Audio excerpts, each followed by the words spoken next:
Hello, YouTube. I'm going to give this a little try.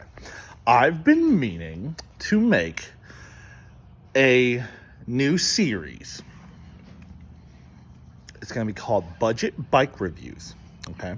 So this last year, I've been buying and selling a bunch of bikes. Okay. I started off with a Rebel 300 and worked my way all the way up to this fucking Kawasaki bagger I got here. Okay.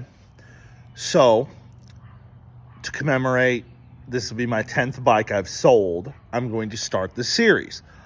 I'm going to go through the points of like the good, the bad, the great, the ugly.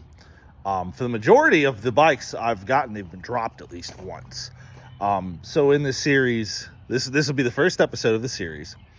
And we're going to go ahead and just kick it off right now. I never thought I'd even make this, but it just seems fitting. Okay, so here we have. This is a Kawasaki Vulcan Voyager 1700. It's called a VN1700. Okay, giant bagger. It weighs 900 pounds. Okay, if I turn this on, all right, you see the mileage and all that. Okay, so I'll go ahead and kick it up into neutral, and I'll start it for you guys.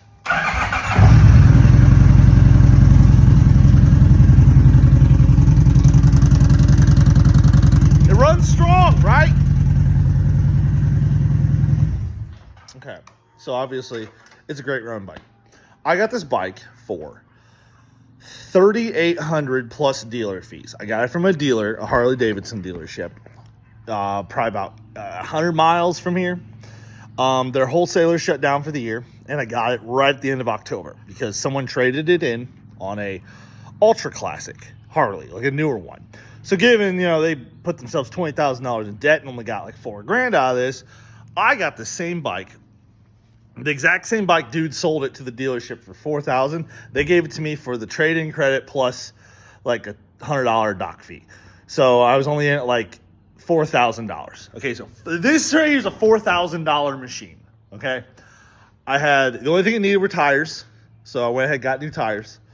Probably about $500. All right, so $4,500. Got a massive touring bagger.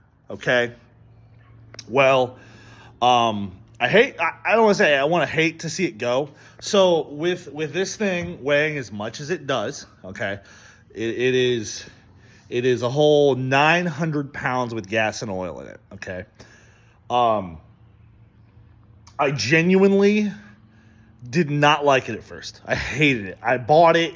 I did a little road trip with it. Went like down to the capital, which was Columbus, because I live in Ohio. That was like 100 miles. And then I went to a Halloween party at my cousin's. It was about 100 and some odd miles from there. And then I brought it home. So I had put almost 250 miles on it the day I bought it. Okay. The day I bought it for 4,200 or something after taxes. Okay. So this bike, even on the old tires, I mean, it was positively smoking. I mean, it's got, okay, it has a tune, it has an exhaust on it, okay? These exhaust pipes right here, these are Vance & Hines exhaust. It's a racing exhaust. That's what Vance & Hines does. They make exhausts to go fast. And the guy I got it from had a tune on it. Well, with these bikes, the tune, it's called an Ivan tune, okay? It's the guy in Milwaukee, Wisconsin. He made the tune. He named it after himself, or people named, it's a namesake kind of sort of, right? Well, this guy has been downed. I don't know if it's been downed, but like you can see, there's like a little scrape here. If it would focus, you might be able to see that right there. There's a little scrape there. The paint's a little messed up here. There's nothing on these bars. Nothing at all on these bars. Nothing here. And then like a little something there. A little something up there too, but it's kind of hard, It's hard. It is very hard to say this bike is not worth what I paid for it, right? I damn near stole this thing. Book value on it was 10. That was what they were saying the average listing price was like $10,000 when I got it. Okay. Well, since then I've gotten a reality check. I tried to trade it in a couple dealers, and the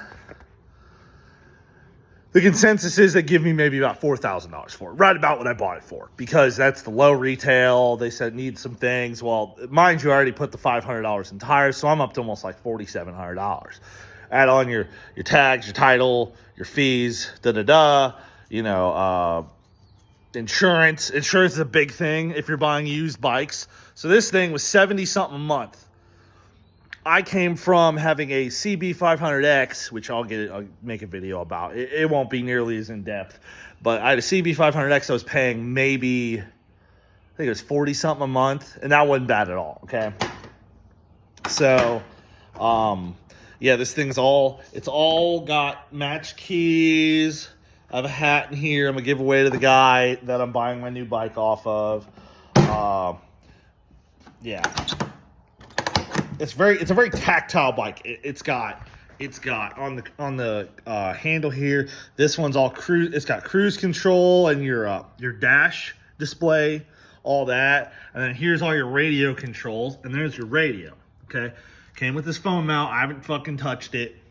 Stock mirrors, aftermarket grips with this fucking thing that the dude installed fucking wrong. Clutches stock. I mean, there's a little rust in there, right? But like, what the fuck is that for a bike that can get you? I mean, I've put 1,500 miles on it, and the only thing I paid after the initial investment was the tires. Okay, sure, and gas and insurance, right? So they're just running costs of the bike. The Vulcan Voyager, I really like that. It reminds me of like Victory or like the Gold Wing thing, right? Down here, there's a styling mark for the Vulcan V-Twin. It's the 1700, right? You see that? And then like the big Kawasaki logo down there. These are massive fucking piston. What the fuck are they called? I can't think right now. But there's your heads. Your heads, they feel... I don't know. They feel kind of tinny. They're not like the best made. But Kawasaki spent 20-some years making this engine. It's got the fucking crash bars, these big fucking shifter, these massive foot places. I can't even think of what they're called. Running boards. That's what they're called, running boards. All in all, yeah, I just think it's a killer bike. It's been real. I mean, whatever I get after, I already have a bike kind of in mind, but the bike I have in mind weighs half what this does. And most bikes weigh half what this does. 900 pounds is a heavy fucking bike. Even by like bagger standards, like a brand new Harley is like 820 pounds. Why the fuck is this one 900? See what I'm saying? So if you could live with the weight, if you could live with, like, it's not the best on gas, right? I got 38 miles a gallon. I'm coming from bikes that get like 70 or like 60s, right? So get 40 miles a gallon. Ain't exactly the greatest for like commuting. I did it for 1,500 miles outside of like that initial trip. It pounds fucking highway miles. I mean, out of the 1,500 miles, I would say maybe like 700 of them are commuting back and forth to work, okay? The other 800 miles are like, I took a trip down to Columbus a couple times, saw my cousin when she hurt herself. I don't know, just like little like on the interstate, going places, right? But yeah, all in all, great bike, not missing anything. I mean, this came with an aftermarket seat. I don't know if you can see that, but there's a little thing in there for the headrest or the backrest. You see that gold color it is, right? Well, this is probably one of the reasons I got it so cheap. If it was black, I would have sold this for way more. Okay, I would have sold this for way more. But because it's this gold cream color combo, I'm not going to get nearly out of it what I was thinking. So, like I said, its retail value was 10. Okay, that's why I looked up. That's what it was worth. Okay, I'm not getting 10 out of it. I have a guy tomorrow coming to get it. I think we're doing 48 for it. So I'm getting all the money I put into it right out of it. I had it listed as high as 9 at one point. I did all my market research on Facebook Marketplace, Craigslist, Kelly Blue Book, you know, all your valuation sites, right? So it was a good bike. Like I said, this is the 10th bike I've bought or sold in the last year. And thankfully, it's been a little over since I bought and sold my first 2 bikes. So in Ohio, where I'm at, you don't have to get a dealer's license if you do under 10 in a year. So honestly, waiting as long as I did kind of worked out because I don't have to fuck with a dealer's license. I may end up getting one if it like kind of works out. But yeah, so that's the long and short of it. The Vulcan Voyager 1700. Absolutely the Golden Goliath. The beige bomber. It's positively massive. I mean, I don't think the videos do it justice, okay? It came with a 12-volt outlet, okay? Right there, yep, you see it. 12-volt outlet. The speakers are good. The dash, it rattles a little bit in there when you're doing speed, but what the fuck is that? I don't know. It's all around a good bike. I'd buy another one. I know no one's really reviewed it outside of, like, no one's specifically reviewed the Voyager. Everyone reviews the Vaquero, okay? Now, the Voyager, I think is outside Gold Wings. Because Gold Wings, you can get old-ass Gold Wing and it'll run forever, okay? But outside, if you're looking for a big V-twin bagger, why go for a Harley when you could pay for... Dude, I can fit 2 helmets in here side by side and a book bag or my work bag, okay? And then these things, no shit, you can fit a 24 pack in each if you open it up. And like, okay, yeah, that's missing. What the fuck ever. I bought it that way. But, I mean, it's good to go. Good to go. Best value bagger. If you were looking to go touring, honestly, if I did more highway touring, I would keep this. But because I need a commuter, because initially when I bought it, I knew I had a road trip I had to do, which was down to Columbus and then up to my cousins, and I did this whole thing, right? I still had my silver bike at the time. Yeah, I still had my silver bike, but I didn't like taking it to Columbus. So I bought this. It was maybe up 3 days. Okay, I bought it from the dealer. He had said that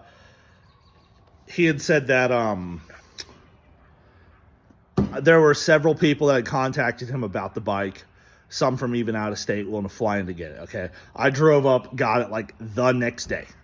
Okay, good bike.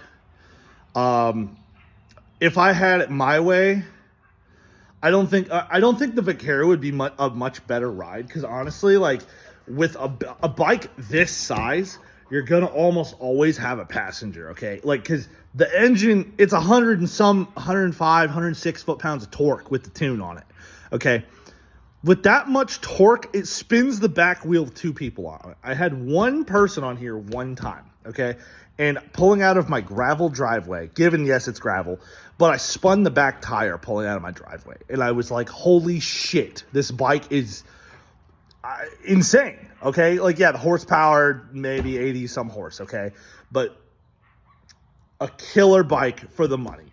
I'd buy another. This one's a 2012. They don't really make the gold anymore.